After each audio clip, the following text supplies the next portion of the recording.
L'unité de base est la famille. Elle intervient dans un certain contexte juridique, politique, économique, social et culturel. Selon certaines recherches, notamment d'Emmanuel Todd, la famille nucléaire, un père, une mère, un enfant ou plusieurs, est le groupe de base de l'espèce humaine depuis très très longtemps. Ensuite, il y a les groupes de familles qui ont des liens du sang, qui forment un groupe de famille. Puis, plus on s'éloigne au niveau du cousinage, et plus les rapports sont distendus. In fine, on arrive à un peuple, et in fine, plusieurs peuples forment l'humanité.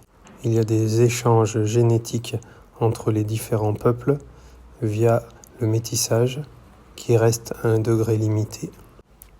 Chaque groupe a besoin d'un peu de sang extérieur pour dynamiser son fonctionnement, mais il cherche aussi à défendre sa race, entre guillemets, et donc ne peut accepter trop de membres d'un groupe différent. Les peuples se confrontent les uns contre les autres lors de conflits pour le territoire, les ressources, l'accès à l'énergie, à une zone stratégique, etc. Et ainsi, ils espèrent gagner en pouvoir. En politique extérieure, ne pas avancer, c'est reculer. Les peuples doivent être en permanence sur le qui-vive, avoir une force armée pour éviter d'être détruits ou anéantis. Chaque peuple dispose d'une religion, une tradition spirituelle qui explique sa présence sur la planète. Cette conception traditionnelle de la politique et de la famille a été remise en cause depuis quelques siècles par la vision moderne qui a introduit notamment la question sociale, la question de l'égalité, la question de la lutte des classes. Au préalable, les nations étaient composées de ordres ou de castes suivant la civilisation. Il y avait les combattants, les gens qui priaient et qui étaient proches de la spiritualité, les agriculteurs, les marchands, les artisans, etc. Chaque famille ou chaque individu, selon ses capacités ou selon son hérédité, était dans telle ou telle caste ou ordre, et il n'en bougeait pas. Et le but du système était assez conservateur, c'est-à-dire qu'il fallait maintenir le système tel qu'il était, avec ses ordres, ses castes, ses professions reconnues, et les droits et devoirs afférents pour chaque groupe social, chaque corporation, chaque métier. La lutte des classes a été promue par la bourgeoisie. Son but était de prendre le pouvoir et de devenir politiquement dominante contre les monarchies, les royautés, les kshatriyas, les seigneurs, les féodaux. Et ainsi, elle devait montrer qu'elle était en lutte avec le soutien de toutes les classes travailleuses opprimées, les agriculteurs, les ouvriers, les corporations, contre la monarchie qui était accusée d'être la responsable de tous les maux principaux d'une société.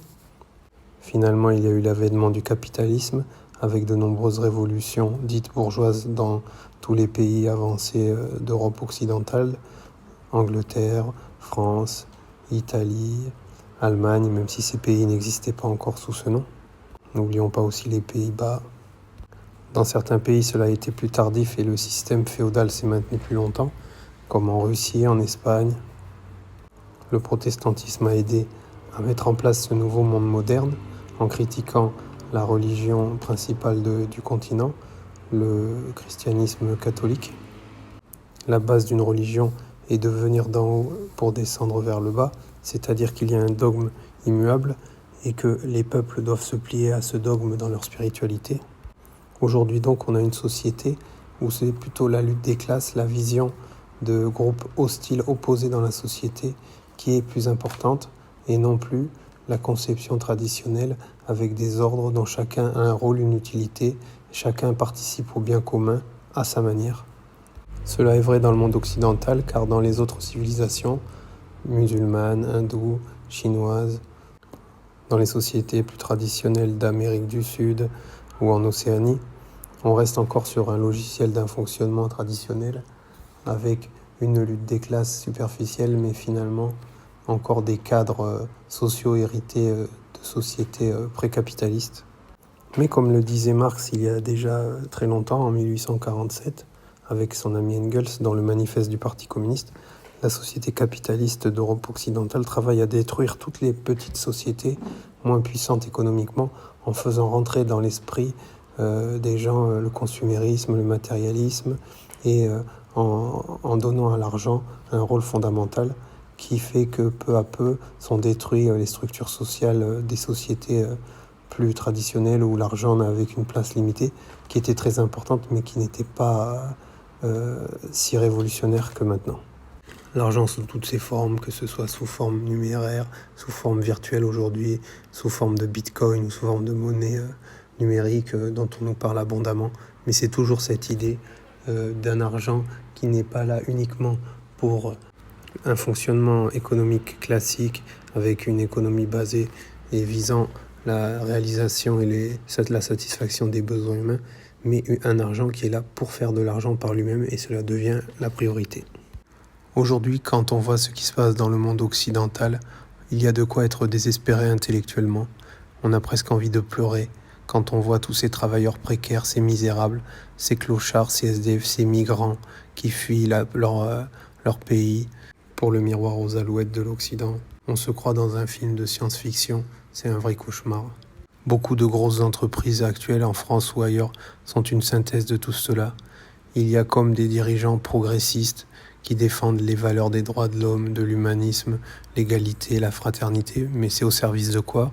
Au service de l'argent, et finalement, cela crée beaucoup plus de misère que ça n'apporte de bonheur. Tout change tout le temps, le big data c'est la joie, et tout le monde devra accepter ce nouvel ordre, sous peine de devenir un paria. Il faudrait vraiment que des vrais penseurs apparaissent, des intellectuels de haut niveau, avec une moralité irréprochable, un dévouement, l'envie d'être des martyrs pour leur peuple, pour l'humanité, pour le troupeau souffrant. Mais tous ceux qui passent dans les grands médias ont l'air d'être achetés, de n'avoir plus aucune conscience, d'être uniquement là pour faire du buzz. Il serait tellement simple si chaque personne se donnait la main, si la cupidité, l'avidité et la cruauté disparaissaient, de mettre en place un monde où chacun pourrait vivre selon les règles morales traditionnelles, le respect d'autrui, l'amour, les paroles de Jésus-Christ. Je vais vous donner l'exemple d'un ancien professionnel paramédical de santé devenu anarcho-révolutionnaire tellement la vie est dure. Il a fait partie des gilets jaunes à l'époque. Il a été gazé, c'était à Paris. Il a beaucoup souffert parce que malgré sa femme, ses enfants, il a fait une tentative de suicide. C'était pourtant un sportif de bon niveau avec un gros mental, mais il a fait une grosse dépression. Il était même pas très vieux, il avait un très bon emploi. Qu'est-ce qui a pu le mettre dans un état pareil ? Il s'y est remis petit à petit et là maintenant il est adepte de la collapsologie. Il va construire un village, des bunkers dans la campagne, genre une base de survie. La dette mondiale était il y a quelque temps de 152 000 milliards de dollars.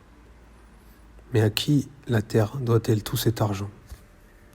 Merci de votre attention et bonne journée.